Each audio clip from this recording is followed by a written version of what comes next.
Hey guys, welcome back. Got a little bit of a bonus video and teach tape here. We're going to talk about a play that's called crunch, and this isn't a new play concept in terms of the NFL, but this past week against the Bills was the first time that I've seen the Dolphins run it in the you know 2+ years that I've been doing grading for the Dolphins and tracking the different concepts that they run every week. Um, One of the things I've talked about in the past is an offense's ability to create layers. When we look at teams like the Kansas City Chiefs and you look at some of the creative stuff that they can do in that offense, the reason for that is that they have a lot of time and experience in that offense. So they're not still learning the core concepts of that offense. So that affords them the time and the resources to add some creativity to it and add layers to that offense. The Dolphins offense is obviously very zone heavy, specifically wide zone. But every offense has some variation in the types of schemes. You also see man and gap schemes with the Dolphins. And a lot of the times the way that you can pick that out if we're looking at it live watching the game is if there's a guard pulling or a tackle pulling or even a center sometimes. Typically that is a man or gap scheme where they're trying to add an additional blocker to the front side of the play. One of the reasons that you add layers to an offense is to create conflict for the defense. A lot of times the linebackers or the secondaries where you're trying to create that conflict, and we're going to focus on the run game today, but we're going to go through several plays before we get to crunch and kind of talk about how those plays and what the linebackers are seeing in front of them and the kind of conflict that is created by the additional layers of all these plays adding up. And eventually we're going to get to this play here that we're going to talk about. And like I said, this play is called crunch. All right, so the first one we're going to look at is it's just called trap. Um, as you can see, we're looking at some film here from the 49ers. I don't have any clips of the Dolphins actually running a true version of trap, right? But as you can see there, we got a pulling guard. And what I want you to look at there, right, this guard here is just pulling and kicking. And this is a very basic play. This is something that's run, down at the youth levels very early on. It's not a complicated play. It's just, leaving one defensive tackle free, bringing a guard from the backside, and kicking him out. But like I said, this is kind of the base of what we're going to talk about throughout this video. All right, so our next one is going to be another version of trap. This is what I would call long trap. You may hear some people referring this as to more of a power. In my opinion, the way that I label the plays is that if that guard is turning up and somebody else is blocking that defensive end, that's what I would consider power.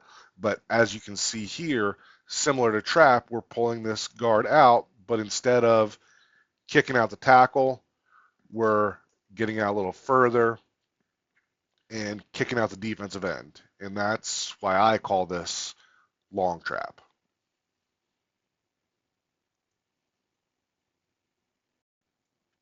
All right, for our next one here, we're going to dip into some of my high school film. And this is just going to be sweep. And, if you've looked at the other plays, you can see how there's some similarities, right? But it's different. Now, instead of just pulling one guard, right? Now we've got two guards that are pulling. Second guard is leading up through. And you don't see this a ton at the NFL level. You do have, some teams will run a little bit. I don't have the Dolphins running this at all that I've tracked, but it's still important in terms of building layers. And this is one way that teams, more commonly high school teams, will build layers and create conflict for those linebackers. All right, and then now we're going to get into some Dolphins film. So we've seen trap, we've seen sweep, we've seen long trap, right? So lots of different options here when these linebackers start seeing these guards pull. And now what we're going to see from Miami is what you call influence trap. So what happens here is that we're trapping, right? We are trying to trap this defensive tackle, but this guard is going to also pull out and kick out the end, and this guard is going to pull and kick out that defensive tackle, right? So as this goes through, like I said, that guard's pulling out, backside guard is pulling, but this is running up the middle. So even though they're pulling the front side guard and pulling him to the outside of the formation, this play is designed to hit in the A gap here. And, that, we're creating conflicts, we're creating false keys by pulling this guard, hopefully getting some of these guys to flow over the top when really, we're trying to, it's still the front side of the formation, but almost a backside type play because we're trying to get everything flowing to the outside there and then still kicking out that inside defensive tackle. Okay, now that we've gotten, a few plays out of the way, we've created some conflict with guards pulling, right? Now we're going to add another layer to that, and we've created some different scenarios for these interior linemen of when guys are going to be pulling and trying to keep their head on a swivel.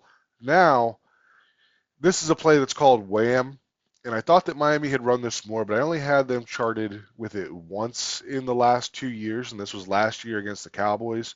Um, you can see Julian Hill coming in motion, and similar to our trap play and our influence trap play, we are leaving this guy unblocked, but instead of bringing a guard across, now we're bringing Julian Hill in from the outside, and he's going to be the one that's essentially kicking out that tackle.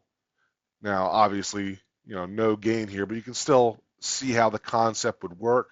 Sometimes you see him coming in and whamming this front side defensive tackle for more of a off tackle type of play, but this type of play is something that is, part of NFL offenses, and the Dolphins have used it occasionally in the past.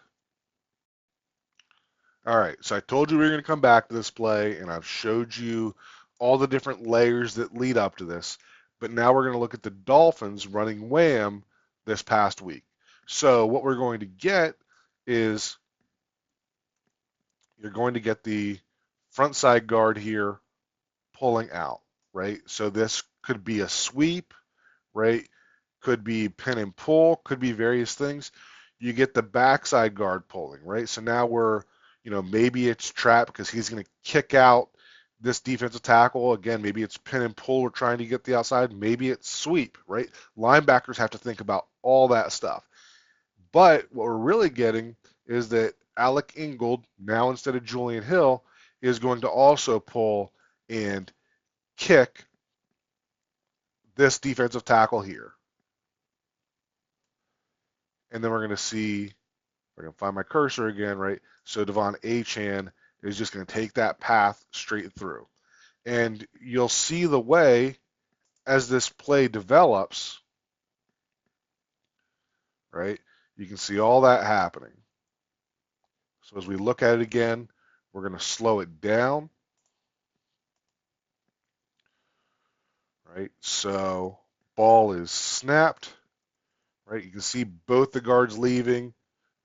Rob Jones is giving a little bit of a bluff there because all he's doing is sealing out this defensive end out there. Eichenberg is pulling, and you can see Ingold came in that short motion before he's getting down on that defensive tackle and blocking him to the inside, and that creates a massive lane for Devon Achane. If you watch the linebackers here, specifically number 43, you can see how, even though this action's happening over here, this guard leaving, right, he's sitting there that whole time just buzzing his feet just because, he still got eyes on the running back. So he did a decent job of IDing what was happening here.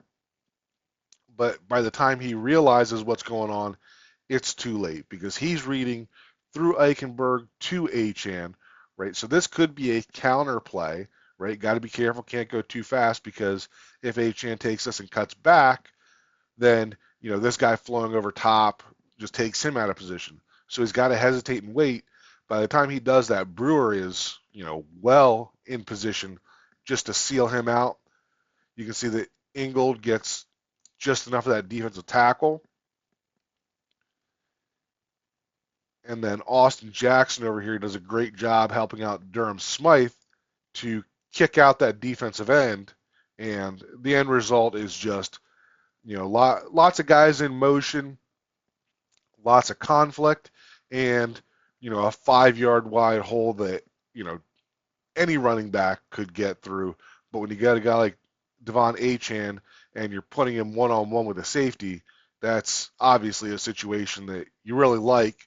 And, Buffalo should probably feel fortunate that he didn't walk into the end zone with this one because, safety tackling Achane in the open field is not usually a winning formula. Obviously, the Bills did win this game. It was tough. But I just thought that this would be a fun video to do, diagramming a concept that Miami hasn't used in the past and kind of talking through some of the stuff that leads to it from a game plan perspective. And hopefully this, helps you to understand the importance of continuity in an offense, because this isn't the type of play that you install day one. As you can see, there are layers to this. There are false keys that you're creating based on plays that you've called in the past. And, once you do all that, then you can start adding these layers to create more conflict that end up with some big holes for the offense. So hopefully we continue to see this kind of growth in the running game in addition to the continued chemistry that's developing in the zone run schemes as well. Thanks for watching. Talk again soon.